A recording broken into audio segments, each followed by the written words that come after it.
là, ça pourrait faire penser à du death metal. 15 Je plein. mes lunettes, mais ouais, enfin, je sais pas comment dire. On Donc n'a ça pas correspond toujours. aussi un peu au mouvement surréaliste, quoi. Oui.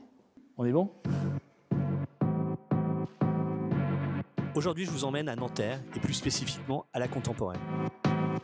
C'est dans ce lieu consacré à l'histoire et l'imagerie du XXe et XXIe siècle que se déroule l'expo Couper, coller, imprimer sur la technique du photomontage et son utilisation dans un graphisme militant. Pour faire la visite, j'ai rendez-vous avec Aline Terret, la co-commissaire de l'exposition. Alors suivez-moi. Bonjour. Bonjour. Bonjour Aline. Alors, est-ce qu'on peut peut-être vous pouvez vous présenter? Je suis Aline Terret, je suis élève conservatrice en ce moment, mais au moment de la réalisation de l'exposition Couper, coller, imprimer, j'étais bibliothécaire à la Contemporaine. Ouais, d'accord. La Contemporaine, donc, c'est à la fois une bibliothèque, un centre d'archives et un musée. Ouais. Et qui a l'habitude, en fait, de créer une exposition temporaire par an. Ouais. L'an dernier, Enfants en guerre, guerre à l'enfance. Ouais. Et il y a 2 ans, Archives de lutte, 1970-1974. Ouais, d'accord. Oui, parce qu'on est sur un... Enfin, il faut dire que la Contemporaine, c'est un lieu assez particulier. Oui. C'est-à-dire que c'est pas... Enfin, il y a une thématique très forte. Donc voilà, on disait que la Contemporaine, c'était assez particulier puisque c'est sur tout ce qui est objet d'image, et vous m'arrêtez si je me trompe, autour de tout ce qui est politique. Enfin, Oui, histoire du XXe siècle, des Ouais. relations internationales Ouais, c'est ça. contemporaines. Ouais, Donc des sujets d'actualité, ouais, malheureusement aussi, ouais, bien mais sûr. importants. Ouais, C'est le seul établissement sur cette formule-là, bibliothèque, archives et musée, de Ouais. l'enseignement supérieur français. d'accord, ok. Voilà. Et c'est une chance d'avoir ça et implanté à Nanterre. Ouais, c'est ça. Et Nanterre, ça fait sens puisque, Voilà. puisque mai 68. Oui. Donc là, ici, on est au sein de l'exposition. Alors, à chaque fois, je me trompe, mais c'est couper, coller, imprimer, et non pas copier-coller, imprimer. C'est une expo sur le photomontage. Dans cette exposition, alors on parle de photomontage politique et non pas publicitaire. Alors que ça existe. Et on se concentre sur le XXe siècle, pour coller à l'histoire de la Contemporaine qui, à l'origine, en fait, Oui. c'est un couple d'industriels qui avaient décidé de rassembler tout ce qui se rapportait au conflit en cours, Ouais, c'est ça. la Première Guerre Ouais. mondiale en 1917. Ouais. Et on commençait à collecter tout type de documents. Donc on a aussi de la vaisselle, on va avoir là des cartes postales. Et ça, cette collection privée de ces gens-là, Voilà. c'est la fondation de la Contemporaine. Et ce couple, c'était quoi leur but? Les époux Leblanc, voilà, Ouais. à l'origine, Ouais. c'est en fait des industriels, vous savez, des clés fichées. Ça Non, existe je sais pas du toujours, tout ce que c'est. les serrures et Ah les oui, clés. oui, oui, Ça existe d'accord. toujours. Ouais, bien sûr, ouais. Voilà. Fichier, Bon, fichier, je sais pas pourquoi je dis ça, mais- serruré, fichier, ouais, tout à fait, ouais. Ils constituent cette collection dans un Ouais. appartement. Ouais. Ils ont même envoyé des émissaires au moment de la Révolution de 1917, D'accord. récupérer des tracts. Alors Ouais. les tracts, c'est plutôt des affiches Oui, et qu'on conserve ici. d'accord. Je pense que c'est très rare en France. Ouais. Je ne veux pas m'avancer sur les Ouais, affiches. en effet. Je connais plus la presse, moi. En tout cas, on est spécialisé dans les 2 conflits, en fait, Ouais, pour bien revenir sûr. à Ouais, ça. ouais. Donc l'idée de l'expo, c'était de faire coller à cette histoire particulière. Pour organiser une expo, c'est sur 3 ans. Il faut 2 ans à la Contemporaine et ça implique beaucoup de personnel de la Contemporaine, beaucoup de métiers aussi. Je pense qu'il y a bien 30 personnes qui ont été impliquées. Aussi, je leur ai demandé beaucoup de traductions parce que c'est un panorama international du tout à fait. photomontage. Parce qu'en effet, sur la thématique, en quoi elle était Alors, le pertinente aujourd'hui. À l'origine, c'est un projet de Max Bonhomme, Oui, mon co-commissaire, qui est maître de conférence à l'Université de Strasbourg et qui avait fait sa thèse sur le photomontage politique en France dans l'entre-deux-guerres, qui est considéré comme le moment, l'âge d'or, l'apogée du photomontage politique pour l'usage d'une propagande, et on le comprend, et qui va être très utilisé dans des supports imprimés, parce que vraiment, le parti pris de l'exposition, c'est par rapport à l'imprimé. Et d'ailleurs, dans l'exposition, on a un parcours sur les techniques d'impression, ouais. mais voilà, largement diffusées Ouais. au XXe siècle. C'était ça le projet. Oui. Et on s'arrête en 90 au moment de l'apparition du photomontage numérique avec la commercialisation des logiciels de PAO, Photoshop en particulier. Mais en effet, ça fait écho avec aujourd'hui, enfin moi j'en vois partout, hein, dans le métro, les affiches, je vois du photomontage partout actuellement. Hein. La frontière entre une image construite et une image détournée, on va dire, avec tout ce qui est intelligence artificielle, où les codes de la réalité sont brouillés. À l'époque du photomontage, est-ce que les gens avaient la perception assez souvent que c'était du photomontage? Alors, on m'a souvent posé cette question-là. Ouais. Au début, en fait, du si parcours. On peut revenir, voilà. On connaît ça très bien dans l'illustration, où ces affiches en fait sont recolorisées, enfin redessinées. On n'est pas encore habitué, je pense, à voir des images avec des photographies brutes. Oui, c'est ça. C'est encore retravaillé. En gros, on n'est pas tout à fait dans la photo réaliste et on n'est pas non plus dans l'illustration. On est un peu dans un entre-deux. Je pense aussi à ça, en fait, aux cartes postales là, qui sont. Alors, ça me fait beaucoup penser à ce que font Plonk et Replonk. Oui, tout à fait, ouais. Là, vraiment, celle-ci en particulier. Oui, complètement. Et, d'ailleurs, je pense que ça vient je pense qu'ils ont ça en tête quand ils ont comment... Ah ouais, je pense. Hein. Ouais. C'est pas possible, hein, franchement, bah celle-ci.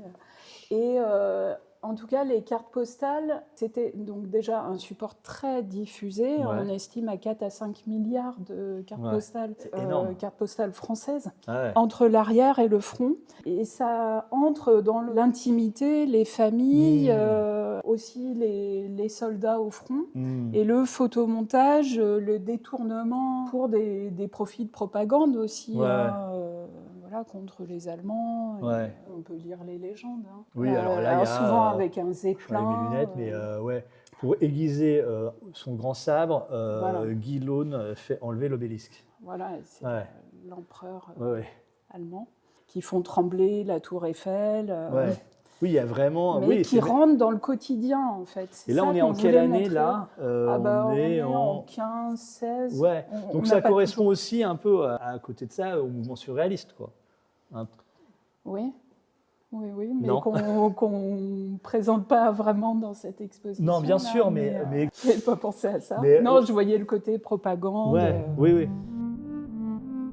Et alors, là, on est sur la partie John Heartfield, où on dit d'ailleurs le dada communiste. Alors, John Heartfield, c'est un peu la superstar de l'expo.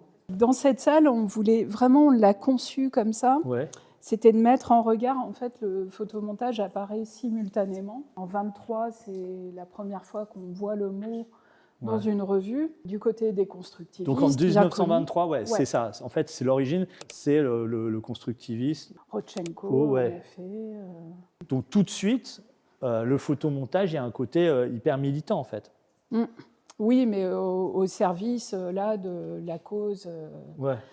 Communiste quand même. Oui, bien sûr, bien sûr. Assez peu de dérision en fait ici, ou de l'aspect satirique qu'on voit simultanément. C'est pour ça qu'on a mis tout ça dans cette salle avec John Heartfield en fait. Et même les couleurs sont pas les mêmes. Enfin, c'est. Oui, parce que là, on est quand même loin des cartes postales un peu amusantes, qui détournent. Là, c'est très politique, et puis c'est au service du premier plan quinquennal, montrer les réalisations. Pourquoi, d'un coup, le photomontage permet d'incarner un militantisme ou quelque chose de très politique? John Heartfield permet cela, en fait. Alors, John Heartfield qu'on ne montrera pas. Oui, mais c'est vraiment lui qui fait une satire, en fait. C'est ce que permet le photomontage, en fait, qui est assez puissant. Alors que là, c'est quand même plus pour servir une cause, mais avec des nouvelles formes. On est toujours sur un support imprimé et de l'âge d'or de la presse qui permet de diffuser... Il y a des images là qu'on va retrouver dans toute l'Europe, en fait. et à la fois sur des supports comme l'affiche, mais aussi ici on a la Pravda, où Cloutsis en fait réutilise des affiches pour les faire paraître en une. Ça, c'est une affiche que j'ai vue sur une photo à Moscou. Ouais. Voilà, c'est une affiche. Alors, elle est conservée en Lettonie, parce qu'il était letton, et il a subi les purges staliniennes, après avoir pourtant œuvré pour la cause. Le procédé est largement diffusé par la presse. Oui, c'est très populaire. Quoi. Voilà, Il profite de cet âge d'or de la presse, et il n'y avait pas d'autre moyen de s'informer. Oui, parce que j'imagine que la Pravda, c'était tiré à combien d'exemplaires? Là, je n'aurais pas le tirage. Ce que je sais, c'est qu'il y avait 17 éditions. Waouh. J'avais un petit truc sur ça, parce que je trouve que c'est quand même étonnant en termes de format. De format. Ça se déplie donc de haut en bas. Et moi, j'ai rarement vu ce genre de choses en édition, quoi. Et puis, c'est 35. C'est Rodchenko et Varvara Stepanova qui ont conçu ce numéro de l'URSS en construction. Qui était une revue très luxueuse, mensuelle, et à chaque fois consacrée à une thématique. Donc là, les parachutes. Les parachutes, derrière le vélo. Ah oui, c'est ça, Alors celle-là, elle est géniale aussi. Et les artistes constructivistes participent en fait à la réalisation de ces numéros. Et ce journal, cette revue, était imprimée depuis Moscou. Donc en russe, en français, en anglais et en allemand, puis en espagnol. Ah oui, d'accord. Voilà. Ça, c'est aussi... on arrive à un format carrément affiche, mais c'est encore... c'est pas le poster central de Playboy, mais c'est... Et vous voyez, c'est le même photomontage qui est repris. Les étudiants à qui j'ai présenté parlaient d'emprunt, pas de reprise. Ah oui, c'est marrant. Ça pose question sur les droits. Mais... bien sûr. Oui, parce que tous ces visuels de base, photographiques, tout ça, c'était des visuels qui étaient faits spécialement dans le but du photomontage. On réutilise, réutilise des photographies existantes, en fait, et qui sont réagencées pour former une nouvelle image composite. Donc il y a quand même un art du détournement. Ben oui. Voilà. Pour cette affiche-là, de Jean Carlu.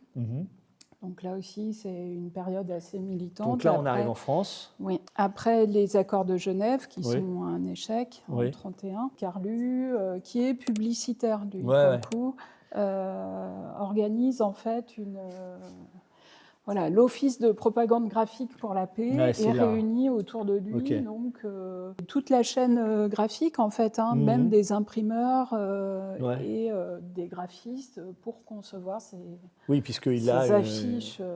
Une expertise sur le domaine qui est assez vaste, donc. Et puis réuni autour de lui, pour lutter contre la guerre à venir. Voilà. Et donc ça, c'est la revue Vue, donc qui est pareil, format assez grand. On a là, il y a une vraie mise en avant de l'image. Et Vue, c'était la revue la plus lue. D'accord. Et d'ailleurs, ils vont sortir un journal qui s'appelle Lu après, et qui mettait en avant la photographie et utilisait le photomontage comme à cette époque-là.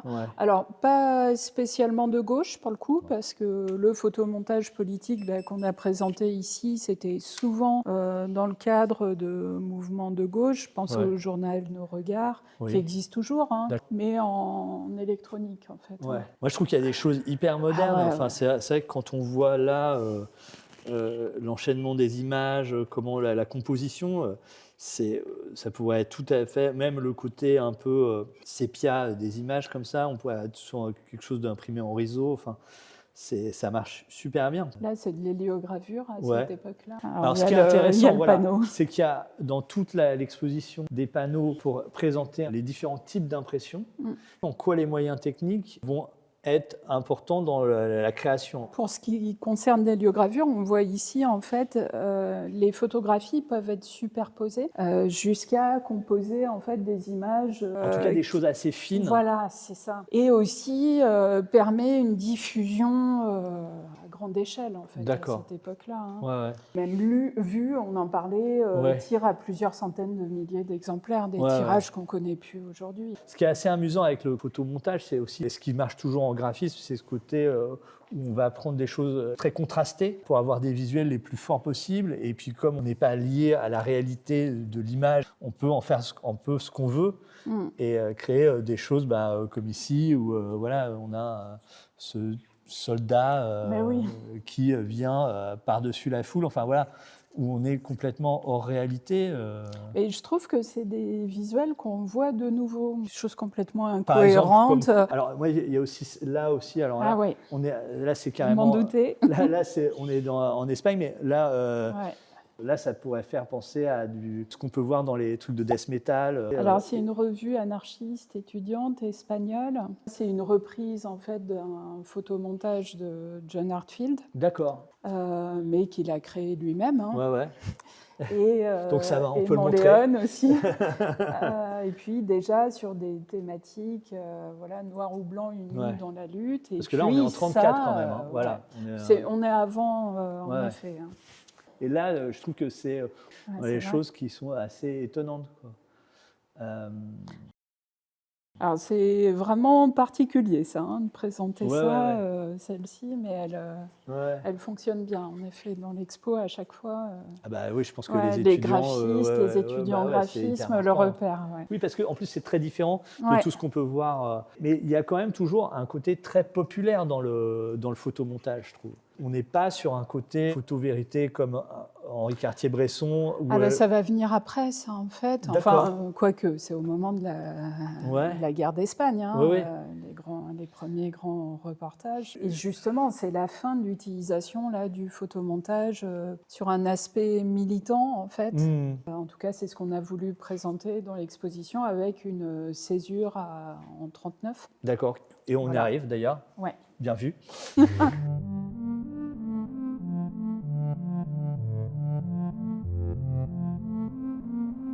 Et le photomontage est encore repris là. Ouais, alors là, on passe de gauche et on va plutôt vers la droite. Et oui. Et c'est marrant parce que c'est vrai qu'en règle générale, on est plutôt à gauche. Quoi. Comment vous l'expliquez que finalement, il y a une couleur politique très forte à gauche pour le photomontage et finalement très peu d'incursions du côté de la droite. En tout cas, pendant l'Allemagne nazie, il y a très peu d'utilisation. Il est très associé à John Heartfield, en fait. Hein. Donc, à une culture de gauche, enfin militante. Voilà. Mais là, c'est Villemot, en fait, qui est un jeune graphiste à ce moment-là et répond à la commande, en fait, de l'État de Vichy. Villemot qui va devenir ensuite qui va travailler pour la pub. Orangina, c'est ça, voilà, les grandes... à Trouville, quand on se promène sur la plage, là, toute une série de... Oui, dans la lignée de Savignac. Voilà, c'est ça. Ouais. Et Villemot, j'imagine qu'on préfère se souvenir de lui pour Orangina que pour ce genre de choses. Okay. Non, mais alors moi, c'est marrant parce que cette affiche, je la montrais aux étudiants quand je parle de la guerre et comment le graphisme a pu être utilisé politiquement.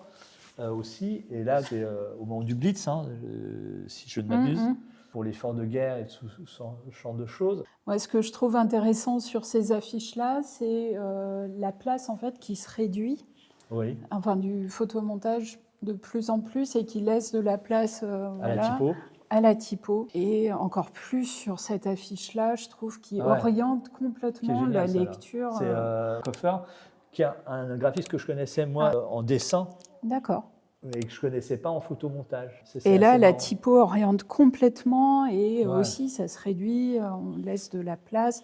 On n'est plus comme sur les grandes affiches constructivistes qui prennent toute la place. On est moins sur les codes de la photo, en fait. Ouais. Et là, on arrive sur les codes vraiment du graphisme. Je trouve toujours intéressant, c'est comment on s'empare aussi de signes très forts comme la flèche. Et qu'on le réutilise, un côté en même temps très décalé de la typo, mais qui amène quelque chose de très dynamique. Donc là, on revient sur le communisme avec la guerre froide. Ouais. Nous, on a défini en fait celle-ci par défaut. Disons que le photomontage politique est moins utilisé, il devient suspect, même l'État de Vichy...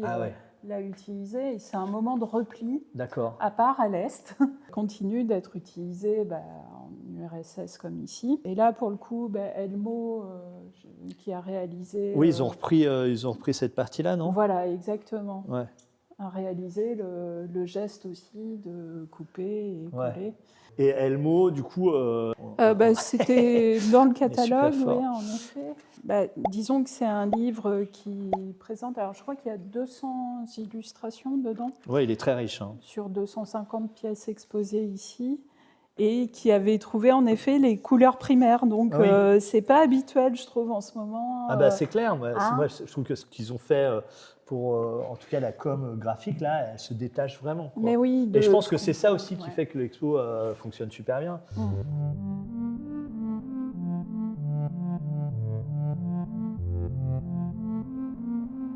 Donc là, on est sur un côté, on revient sur un côté plus militant, plus politique. En effet, le photomontage, alors ça s'appelle plus comme ça à cette période-là, on parle plus de collage, de photocollage, pourquoi de ça montage.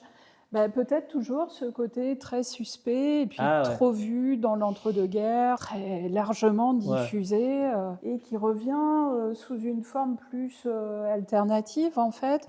Au moment de mai 68, en tout cas c'est ce qu'on présente ici, avec le journal Action.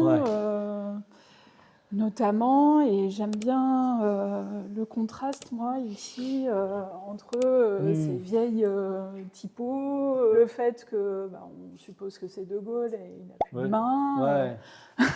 En fait, il y a des motifs qu'on retrouve dans toute l'expo, sur les mains, la foule. Alors, le point levé, on le retrouve énormément, mais ça, c'est dans tout ce qui est imagerie contestataire et tout ça. Et en effet, c'est l'image d'Épinal.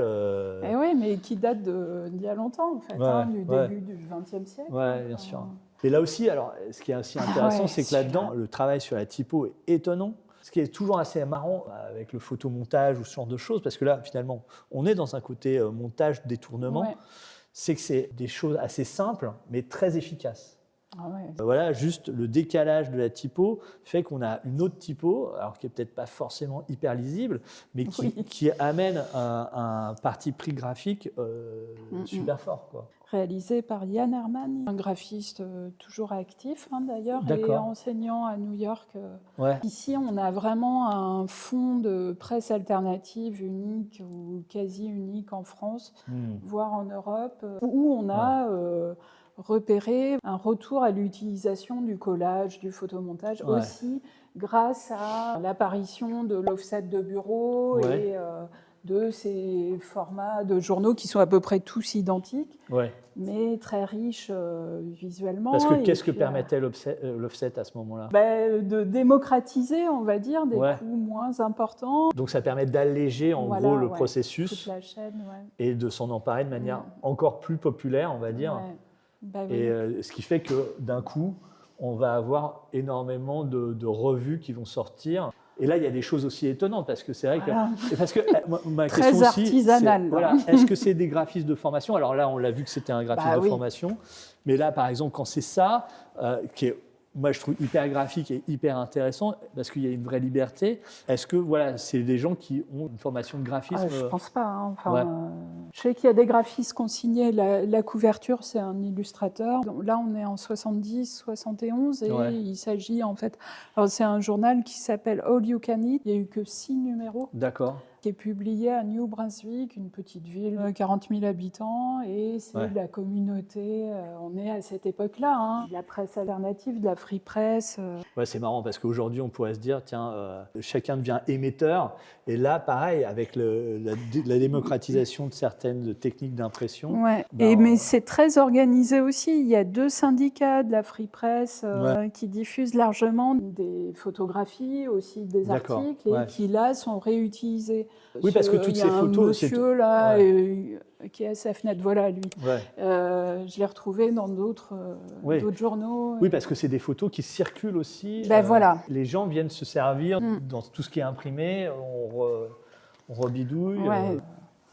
Alors ça, c'est italien Ubu, pour le coup. C'est italien, C'est du théâtre politique alternatif qui réutilise en effet des images de la free press américaine, des syndicats. D'accord.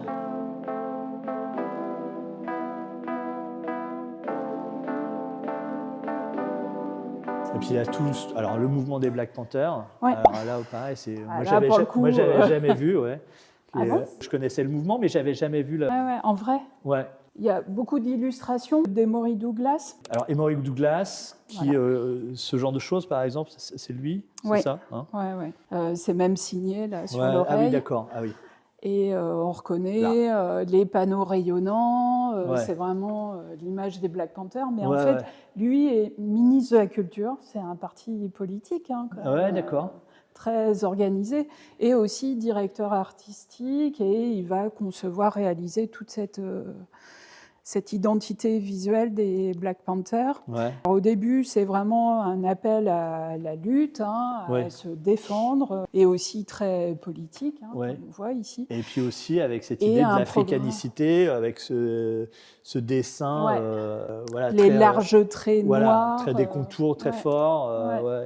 Et puis l'incursion, là, on a un médaillon, et puis un programme social, là, peu à peu. Ouais. Qui peut faire penser des choses qu'on voit sur les tissus wax, par exemple. Ouais, c'est vrai, je n'y avais pas pensé.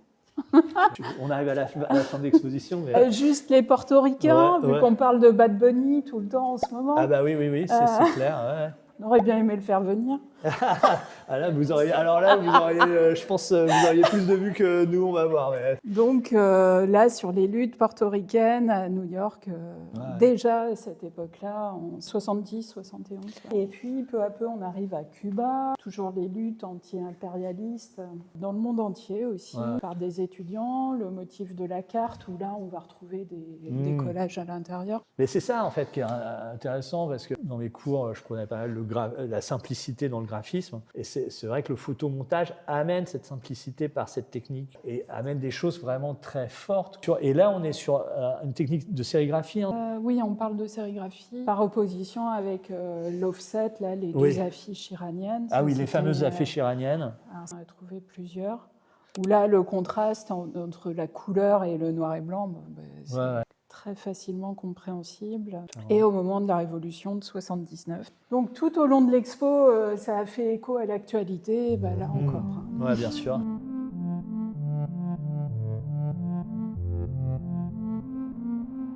Et puis alors là, on arrive dans la période un peu plus contemporaine, on va dire, sans mauvais jeu de mots. Là, on est plus dans les années 80 ou 70-80. Alors moi, Roman Sitlevich, ça me parle beaucoup. Est-ce que vous pourriez dire un mot sur lui? Alors là, c'est son œuvre produite en France. Oui, parce qu'il venait de Pologne. De Pologne. Il a une activité de photomontage, en fait, vraiment de découpage tous les jours, quotidienne. Tous les jours, il repose sur des fiches Bristol. Dans mon souvenir, elle avait même un meuble de petits tiroirs où il classait tous ces découpages pour ensuite pouvoir les réutiliser et les réagencer comme il voulait. Des photomontages, là pour des grandes causes. Puis on présente 2 journaux, la revue Kamikaze qu'il a lancée, et puis Opus International aussi. Et donc là, c'est du photomontage, plus du collage, non? C'est plus du collage, en effet. Et alors ici, ça c'est un Allemand. Klaus Steck. Alors lui, il est né en RDA. Il est graphiste, en fait. Il sert la cause souvent du SPD. Et c'est en fait un peu à la manière de John Heartfield, une satire de la politique intérieure allemande, et en particulier des conservateurs. Il est juriste, en fait, c'est son métier. Donc ça, c'est en plus. Et il est aussi éditeur. Et il produit aussi beaucoup de cartes postales. Ah ouais, d'accord. Donc la boucle est bouclée, quoi. Sur les cartes postales du début. Et donc on a une interview de lui. Parce qu'une précédente exposition qui s'appelait International Graphique, on en avait profité, mes collègues, pour aller faire réaliser des entretiens auprès de graphistes exposés. La contemporaine se constitue aussi un fonds propre. On continue de collecter à la manière de ce que faisaient les Leblanc au début. On continue. Donc dès qu'il y a des tracts ou des choses comme ça, c'est archivé ici. Ici, ça va être David King, qui est un Anglais, un collectionneur d'affiches constructivistes, mais aussi d'images avec Trotsky, très militant aussi, comme vous voyez là. Là, on a un autocollant. Alors ça, j'avoue que j'en profite. Allez-y. Je trouve qu'on n'en a pas assez à la contemporaine, et qu'il faudrait qu'on en récupère. Je crois que c'est une pratique chez les jeunes Aujourd'hui, il y en a les pas jeunes mal. graphistes, ça se relance pas mal. Enfin, dans ceux que j'ai rencontrés, à qui j'ai fait des visites. Et David King, en fait, va donner sa collection à la Tate Moderne, d'affiches constructivistes. Mais pour revenir sur les objets populaires, il réalise aussi des couvertures pour Penguin Books dans les années 70, début des années 80. Ce qui est intéressant avec le photomontage, c'est vraiment un graphisme d'idées, quoi. Là où la photo laisse peut-être trop d'air, le photomontage, lui, permet de préciser le message à fond et d'orienter vachement plus, tout en créant un imaginaire, mais beaucoup plus précis, quoi. Je ne sais pas si c'est très clair ce que je raconte, mais... C'est la fin de cet épisode, on espère qu'il vous a plu. Vous connaissez la formule, likez, commentez, partagez et suivez-nous, on se retrouve bientôt.